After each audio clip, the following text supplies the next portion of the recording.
Jordan Clarkson, wala na nga bang may interes na NBA team para kuhanin ito sa Utah Jazz? Posibleng tumungo na lang sa Pilipinas tulad ng ginawa ng NBA player ng Japan o maagaya kay Jeremy Lin ng Taiwan.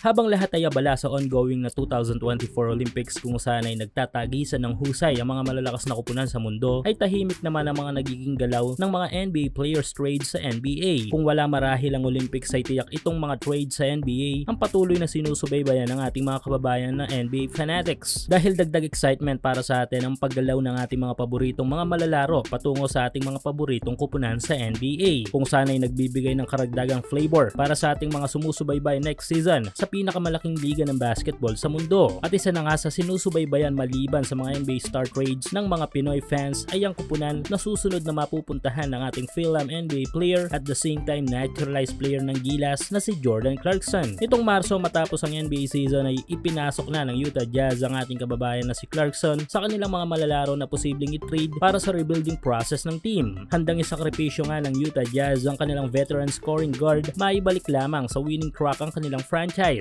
Hindi na bago para sa Utah ang pagbitaw ng isang malakas na malalaro para lamang sa hindi matapos-tapos nilang rebuilding process. Tulad na lamang ng ginawa nila kay Rudy, Mitchell at Conley. Pero sa pahin na inilatag ng Jazz gamit si JC upang makajackpot sa trade ay mukhang walang kakagat dahil base sa naging report ukol dito kay Clarkson ay hanggang sa ngayon ay walang nakukuhang interes ang pag-trade kay JC ng Jazz mula sa ibang mga NBA teams. Di tulad sa mga previous trade kay Clarkson kung saan ay maraming mga teams ang nagkakaagawan. Pero yun yung mga time na hindi nga binitawan ng Utah si Clarkson dahil dito ay malaki ang tsansa na maging alanganin si JC para sa NBA career nito. Marami ng ganyang kaso sa NBA before kung saan ay walang trade interest na nakuha ang isang player hanggang binitawan na rin ito ng kanyang current NBA team. Sa kaso ni Clarkson, kung sakaling mangyari ito ay pwede na lang kayang lumaro sa Asia o sa ating bansa si JC. If ever, baka maging same thing sa move na ginawa ng Japanese NBA player na si Yuta Watanabe. Well, wag naman sanang matulad kay Jeremy Lin na wala talagang NBA team na may gusto sa kanya kung kaya't lumaro na lang ito sa kanyang bansa. Unlike Watanabe na pinili niya talaga na lumaro sa kanilang local league. Kung sakali, maraming mga magagandang bagay na may dudulot ito para sa ating national team. Isa na nga dito ay ang pwedeng maisakatuparan ng matagal ng pangarap ng lahat na maging local si JC kung sakaling makakalaro ito sa PBA at magstay ng ilang taon. Dahil maliban sa pagkakaroon ng dugong Pinoy ay isa din sa mga maaaring magbigay ng tsansa kay Clarkson para maging local player ng Gilas ay ang paglalaro niya at least sa Pro League sa Pilipinas at syempre ang pagstay niya dito sa bansa. Pero kung magiging good thing ito sa Pilipinas ay magiging bad thing naman ito para sa career ni Clarkson dahil balibalik ta rin man natin ay iba pa rin ang sahod, development at fame sa NBA kung ikukumpara sa kahit anong liga ng basketball sa mundo lalo na sa Pilipinas.